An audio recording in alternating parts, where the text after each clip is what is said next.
Good morning. I'm Church. Morning. Please know us usually take to worship.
from death and from the judgment of God on sin. We thank you that today we are here because of the precious blood of Jesus Christ. Thank you, Lord, that we could be reminded this morning that all who calls on the name of the Lord will be saved. And that is why we can call upon the name of the Lord today and be saved. Why?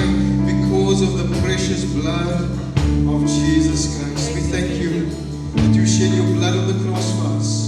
You gave your life on the cross to save us from our sin. Today we are here because of you, Lord. We want to give you glory and honor and praise. We want to acknowledge you as our Savior, as our Redeemer, as the one who gave his life to set us free. We are here today, Lord. You gave us your grace, your mercy. You made it available to us. And so we can come to the altar this morning. We can bow down before you. We can surrender our lives to you. We can offer ourselves as a living sacrifice to you because of all that you have done for us. You gave your life as a sacrifice on the cross, and now you call us to sacrifice our lives to serve you. Will you help us to do it, Father? In the name of Jesus we pray. Thank you, Lord, that we can call upon the name of the Lord this morning and be saved. Lord, you know every single one of us. You know our burdens, you know our trouble, you know the storms that we are facing, you know the sadness, you know the brokenness of our hearts, you know the trouble that we have in our homes, in our relationships. You know every single one of us this morning, and you know what we need, and I pray that you will meet with us today at the point of our need in the name of Jesus. Don't pass any one of us by. You know us, Lord, and you call us to yourself. And so we pray that you will meet with us at the point of our need today. Heal, Lord Jesus. Deliver, save, set free, restore. Heal broken homes today. And will you be glorified in our lives? Thank you that we can bring our needs, our burdens to you. And we know that you are the one who meets us at the point of our need. We pray that you will think of those who are not able to be with us today, maybe because they are not feeling well, maybe because they are sick, or maybe because of another challenge that they are facing. We pray, Lord, that you will be with every single one of your children today, those who are going through hardships or whatever trouble that they are facing. I pray that you will be with them, strengthen them, encourage them, and speak to them, bless them in the name of Jesus. Bless us and speak to our heart through your word this morning. In Jesus' name we pray. Amen. Amen. Good morning, everyone. Welcome to the house of the Lord this morning. I trust that you are happy and glad to be in the house of the Lord. It's a beautiful day out there, and we are here to lift up the name of our God and our Savior. We are in the Old Testament looking at the minor prophets. The minor prophets. And the difference between a major prophet and a minor prophet, this is theological terms that scholars came up with, is just the length of their writing or the amount of writing.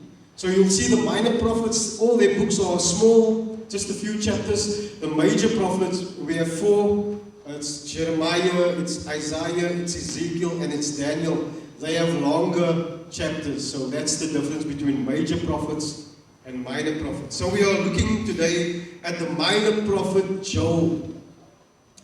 The minor prophet Joel. You know what Jesus said? After he rose from the dead, he meets 2 of his disciples on the road to Emmaus, and they don't recognize him. He withholds his identity from them. Maybe his face is a little bit covered. And he speaks to them. And as he speaks to them, he tells them, because he realizes that they don't believe what happened to him. And then he says, and he told them from the Old Testament, from the law and from the prophets, that it points to Jesus.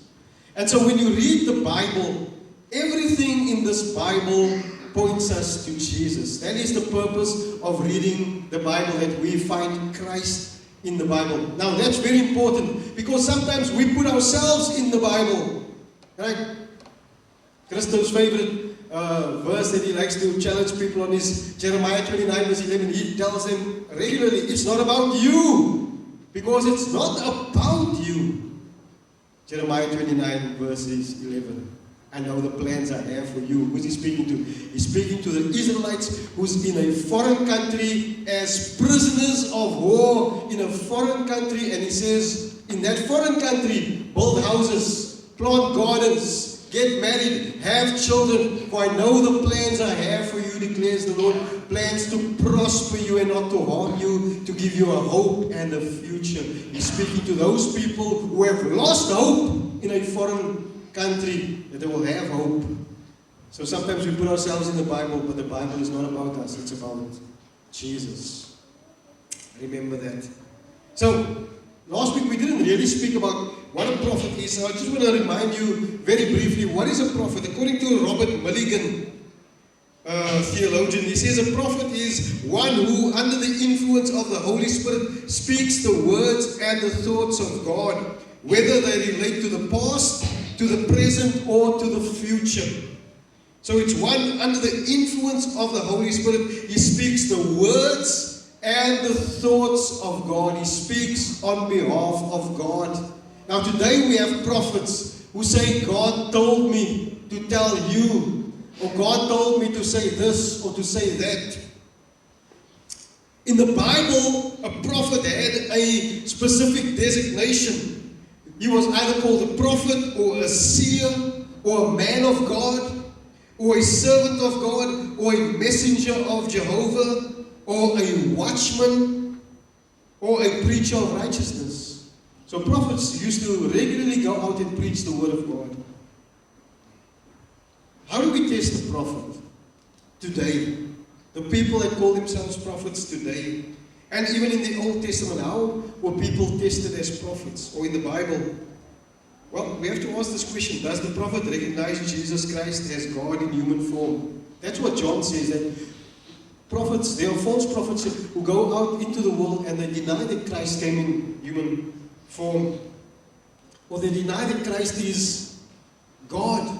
They deny who Christ is. They are false prophets. Is the prophet's message in line with the Bible? Is the prophet saying what the Bible says? Does the prophet's predictions come true? Last year, a prophet from South Africa said, sometime in September, if I'm correct, the 12th of September, if I'm correct, that the rapture was going to take place. And on the 12th of September, this prophet, together with about 6 or so other people across the world, was on YouTube on a Zoom meeting waiting for the rapture to take place. Across the world, people were waiting for the rapture. In the USA, people sold their homes, they sold their cars, they gave away their money because the rapture is going to happen and they don't need these things anymore, they're going to heaven. The rapture day came and went. And so they asked the prophet, now, what happened? He said, no, God delayed the rapture because of the hearts of the people that were crying out to him. So he delayed the rapture with 1 month. It's going to happen next month. The prophet's predictions did not come true, which means he's a what? False prophet. If he lived in Moses' time, you'd be dead because they would have stoned him to death. But he lives today, so we gave him a pass, right?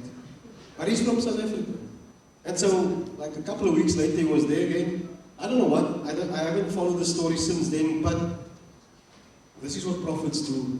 They say, God told me, and then when it doesn't happen, they say, no, you know why it didn't happen? Is because you didn't believe, or you didn't have faith.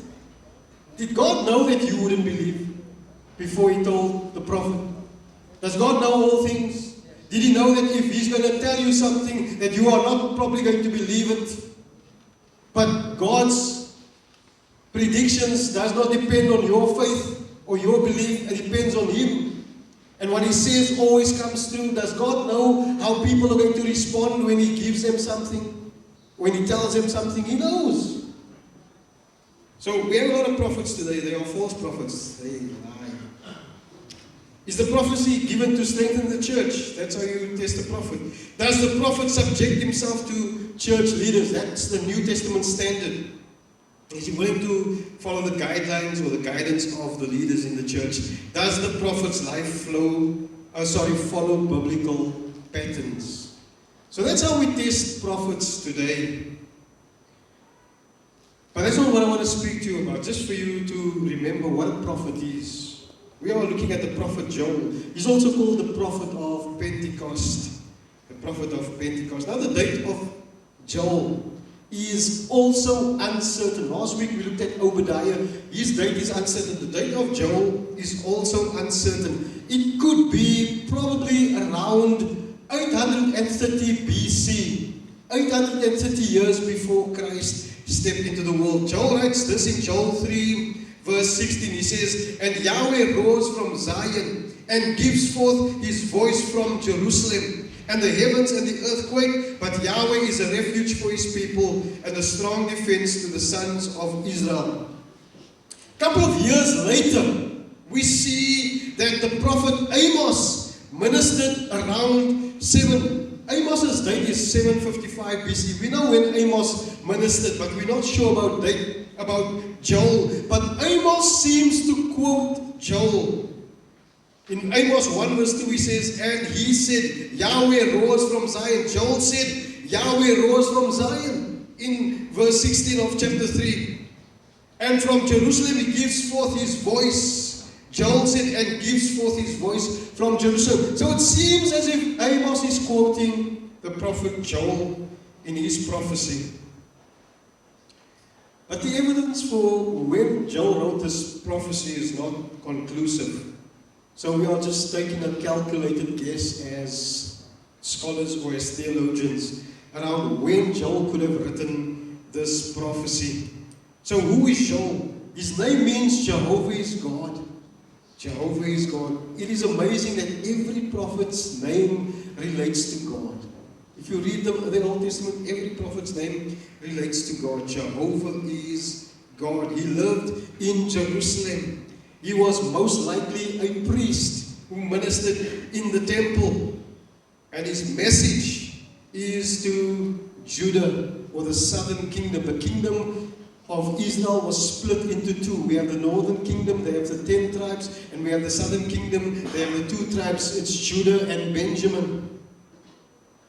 And the ruler at this time is Jehoiada, who is also a priest. But he acts as a regent or an administrator appointed when the king is a minor. The king was Joash, he was a little boy. And so Jehoiada is the regent or the administrator in charge of the nation. Just to understand a little bit of the historical context of what is happening in Joel, or at this time of Jehoiada and Joash.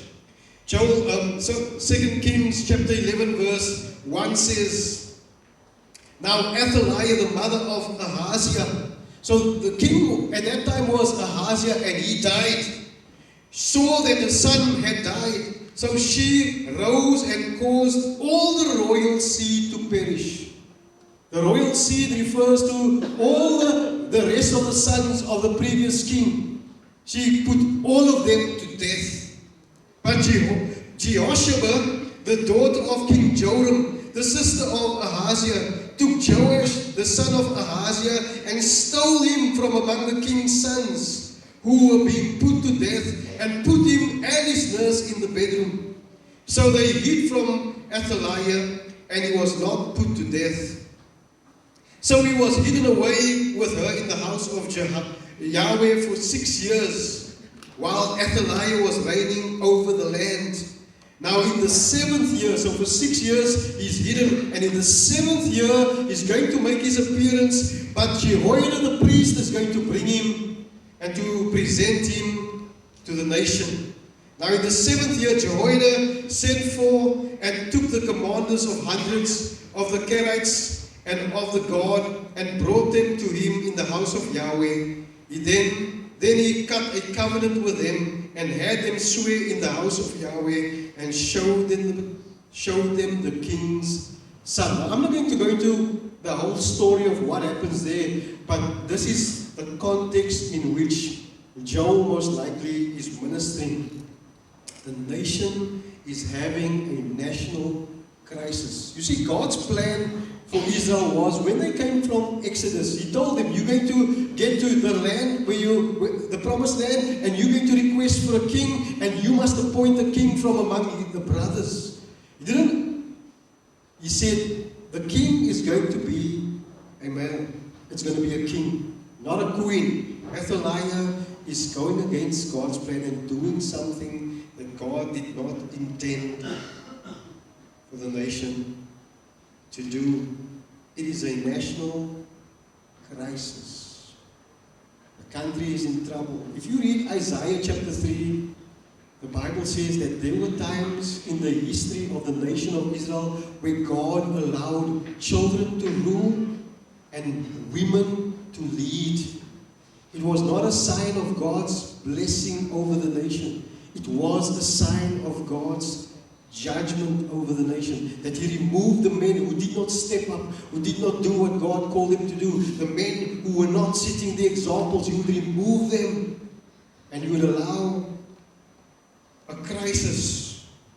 Because it's in this national crisis that God calls people to repentance. Now think about our nation for a moment and ask yourself, are we in a crisis? In a national crisis as a nation? We are. And we need God to do something. God is calling the people of South Africa to repentance. He's calling the leaders of South Africa to repentance. He's calling the religious leaders of South Africa to repentance. And He does this through Joel. So turn with me to Joel chapter 1. We're going to read a few verses in Joel chapter 1. We're going to read a couple of verses today, and I want you to get an understanding of what is happening in the book of Joel. The word of Yahweh came to Joel, the son of Pethuel. Hear this, O elders, He's speaking to the elders of the nation, and give ear, all inhabitants of the land, not only the elders, but everybody. Has anything like this happened in your days or in your father's days? Recount about it to your sons, and let your sons recount about it to their sons and their sons to the next generation. He's saying, what is happening to you, you must take note and communicate it to your sons, and your sons must communicate it to their sons and to their sons for the next 4 generations.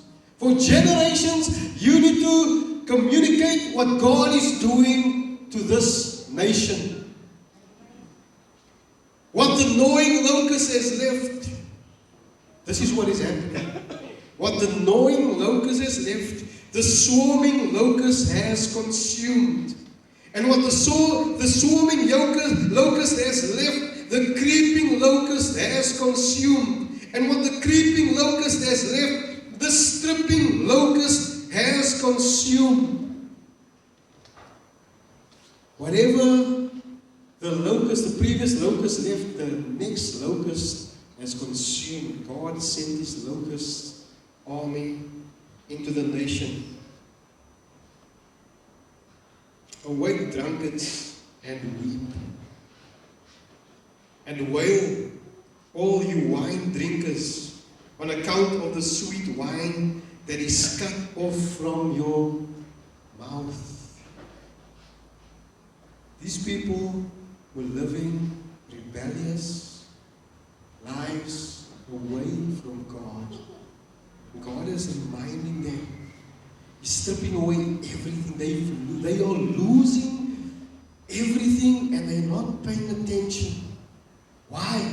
He's calling them drunkards and wine drinkers. For a nation has come up against my land, mighty and without number. Its teeth are the teeth of a lion, and it has the fangs of a lioness. It has made my vine a desolation, and my fig tree splinters. It has stripped them bare and cast them away. Their branches have become white. He's saying that He's risen up a nation, and the nation that God is speaking about is the Assyrian nation that is becoming a powerful nation. They are a cruel and evil nation. When we look at the prophet Jonah next week, we will see that the Assyrians were a cruel nation. What they did to tortured people. God is using this nation to strip away everything from His nation. They're not paying attention. I'm thinking about our community, our nation. What more must God do to strip away from people's lives? How much more must people lose? How many people must die? How many people must become sick? How many people must lose their jobs? How many people must lose everything, their families, their relationships, their marriages, before people start to pay attention to God? God is saying to this nation, I'm stripping away. And I want you to tell it to your sons, and I want your sons to tell it to their sons, and they must tell it to their sons for generations, that you pay attention to what God is doing to this nation.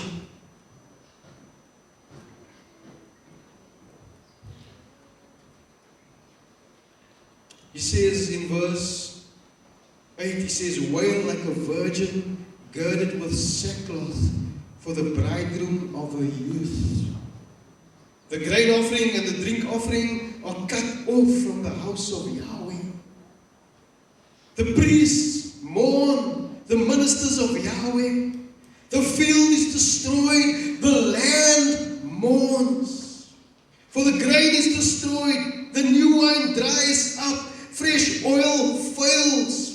Be ashamed, O farmers, wail, O vine dressers, for the wheat and the barley, because of the harvest of the field, perishes. He's asking this nation to pay attention to what is happening to them, and He's calling them to weep, to wail, to mourn. The vines dries up, the fig tree fails, the pomegranate, the palm also, the apple tree, all the trees of the field dry up. Indeed, rejoicing dries up from the sons of men. God is calling His people to mourn. He says, like a young bride whose husband has died. Why? He's asking them to pay attention to the condition of their souls. They are not concerned about their own spiritual condition. These people are so consumed with enjoying themselves, with living as they want, with doing as they please. They are not concerned about the condition of their souls. And God is saying, you need to wail like a young bride who lost her husband. She's in sackcloth, she's in sadness, she's in crying out to God to restore, to help her.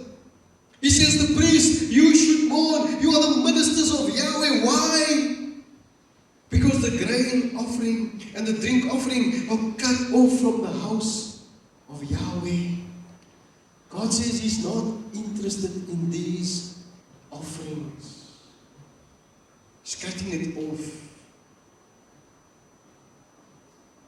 In Joel chapter 2 verse 12 you read this. He says, yet even now declares Yahweh, return to me with all your heart and with fasting, weeping and wailing. Saying you need to turn to me with all your heart. What are these people doing? They are worshiping God externally. We should worship God externally. We should sing. We should come to church. We should give. We should serve. We should worship God externally. But God is not concerned about the external only. He's concerned about the condition of their heart. And He says, the external, I don't want that. What do I want? I want your heart. You need to fast. You need to weep. You need to wail. You need to get down on your knees and repent and turn to me. He says, tear your heart and not your garments. These people were very good at tearing their garments. Weeping and wailing outside. They were tearing their garments. They were putting on sackcloth. They were covering their heads with ash. He says, this is not what I want from you.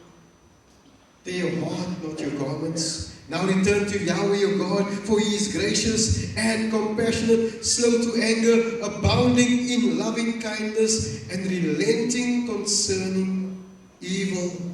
Verse 14, who knows whether He will not turn and relent and leave a blessing behind Him, even a grain offering and a drink offering for Yahweh your God. It says, blow the trumpet in Zion, set apart the fast as holy, call for a solemn assembly, a holy assembly, where you stand before God and you realize that I stand before a holy God.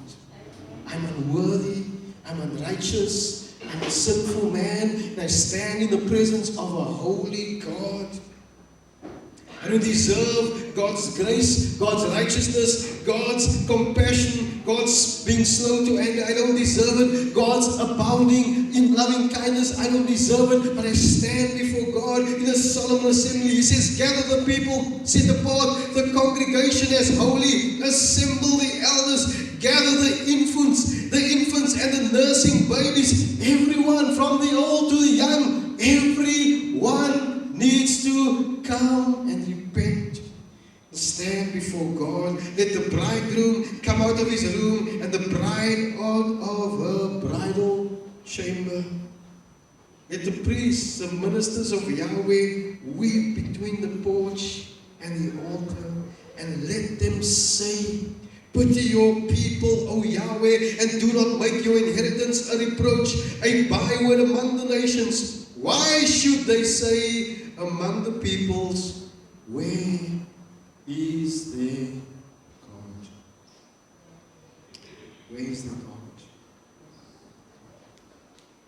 God is calling this nation, His people, to change. And it starts with the religious leaders, and Joe, who is a priest, is calling his fellow priests to weep and to mourn. You see, this place between the temple porch and the altar, it's the place where the priests, when they had a heavy burden for the people, that's where they would cry out to God and mourn and pray and intercede for the people. And Joe is reminding them, you need to weep, you need to bring these people before God. It starts with the religious leaders. In verse 17 he says, you need to cry out to God. Don't make your people a reproach. Don't make your inheritance a byword among the nations. Why will people, when they look at your people, say, where is their God? God is calling this nation to change. God is calling our nation to change. Our community to change. Our church to change. All Christians in this community to change and to cry out to God in repentance of their sin. We have too many Christians who are only called Christian, but not living as a Christian. See, worship is not about going through religious motions. Worship is about purity and devotion to God. Yes, worship is external. It's something that we do with our bodies outwardly. But God is concerned about the condition of our heart. Our heart. He says, rend your heart, not your garments. Turn to me with your heart. If God's people are destroyed because of their sinful rebellion, Joel says the world will scoff and they will mock their God. They're going to mock God. When a false prophet gets drunk, what do people say? They mock God, they mock Christians, they mock what we believe. True repentance leads you to a life-changing relationship with God. And today that God is Jesus. Leads us to Jesus. In 2 Corinthians 7, Paul says this, for godly sorrow produces a repentance without regret, leading to salvation. But the sorrow of the world brings about death. See, God honors through repentance. Worldly repentance is just being sorry that you got caught. True repentance is turning away from your sin, coming to God. God honors a heart that seeks after Him. And God responds. And God responded to Joel and to the people when they responded to God. In Joel 2 verse 18 it says, "Then Yahweh will be zealous for His land and will spare His people. Then Yahweh will answer and say to His people, Behold, I'm going to send you grain, new wine, and oil, and you will be satisfied in full with them. And I will never again make you a reproach among the nations. So rejoice, sons of Zion, and be glad in Yahweh your God, for He has given you the early rain in righteousness, and He has poured down for you the rain, the early and the late rains, as before." He says, verse 24, the threshing floors will be full of grain, and the vats will overflow with the new wine and oil. Then I will pay back to you in full for the years that the swarming locust has consumed, the creeping locust, the stripping locust, the gnawing locust, my military force, which I sent among you. God wants to restore you. God wants to restore this community. If we look at this community, all you see is the impact of sin. Yes, it's poverty. Yes, it's unemployment, or it's single-parent homes, or it's broken homes. We see the impact of drugs and alcohol and all of these things. And God wants to restore. He says He's allowed all of this trouble, this calamity, these locusts to sweep through this community, through this nation, through this world, through this nation of Israel. He's allowed it to sweep through them. Why? Because He wants them to turn back to Him. He sent this military force among us. Why are we so rebellious? Why do we harden our hearts? Why do we refuse to turn to God? This is what God is calling the people through Joel to do. Here in the book of in Joel, He's calling the Israelites to return to Him. Today God is calling us to return to Him. Judgment for sin comes from God, and the only one who can save us from that judgment is God. He's the only one that we can turn to. How much more must God speak to us before we respond? These people responded to God, and God blessed them. Not only did He save them, not only did He forgive them, but He restored their wealth. Everything that they lost, He restored to them. He gave them spiritual blessings, and He gave them material blessings, and it overflowed. God doesn't always make us wealthy, but sometimes God meets our needs, and sometimes God gives us more than we need. He blesses us abundantly. Why? Because He is God. He loves us. Sometimes He gives us more than we deserve, because that is the God that we serve. And yet in our rebellion, we stand against God. But Joel also reminds us that God did not only have a plan to save the nation of Israel, but God had a plan to save the whole world. All of us are included in God's plan of salvation. John 2 verse 28 says, and it will be afterwards. He says there's going to come a time in the future that I will pour out my Spirit on all mankind, and your sons and your daughters shall prophesy, your old men will dream dreams, your young men will see visions, even on the male slaves and the female slaves I will in those days pour out my Spirit. And it will be that everyone who calls on the name of Yahweh will be delivered. We sang our first song this morning. It says, call upon the name of the Lord and be saved. It comes from this verse. It says, everyone who calls on the name of Yahweh will be delivered. Everyone who calls on the name of God will be saved. For on Mount Zion and in Jerusalem there will be those who escape, as Yahweh has said, even among the survivors whom Yahweh calls. Yes, there's judgment on the nation. Yes, there's judgment on the land. Yes, there's judgment on Jerusalem. But there are those who will escape. Why? Because all who calls on the name of Yahweh will be delivered, will be saved.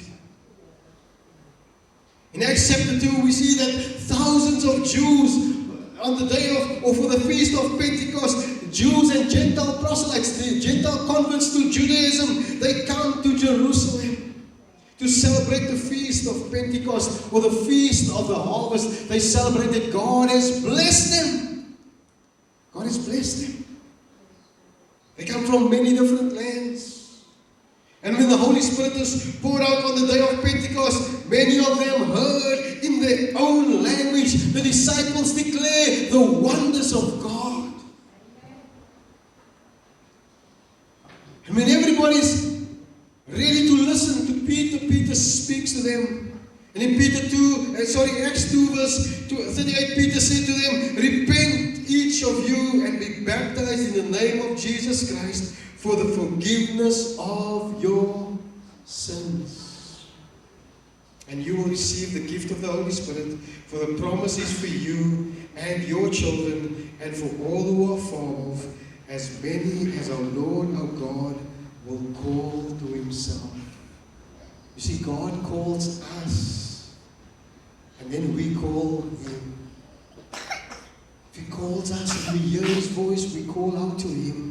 And the Bible says, all who calls on the name of the Lord will be saved. Peter says it's for you and for your children's children.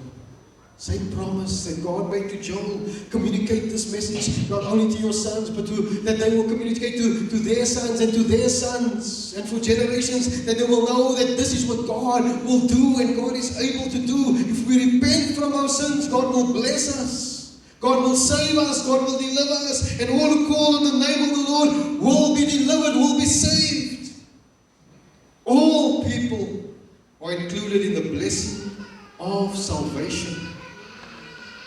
In Romans chapter 10, verse 9, Paul says that if you confess with your mouth Jesus as Lord and believe in your heart that God raised him from the dead, you will be saved. For with the heart a person believes, leading to righteousness, and with the mouth he confesses, leading to salvation. For the scripture says, whoever believes on him will not be put to shame.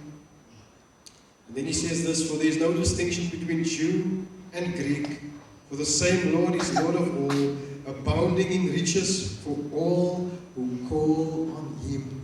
Yes, it's the riches of grace. It's the riches of salvation. And sometimes God restores the things that we have lost. He picks us up. Maybe God found you and you were down in the gutter and you had nothing, and God comes and he picks you up. And now you have a job, and now you have a home, and now you might have a car, and maybe you have a family. God has picked you up, he has restored you, he has blessed you. It's the abundance of God's riches that he pours out on you. He says, there, whoever believes on him will not be put to shame.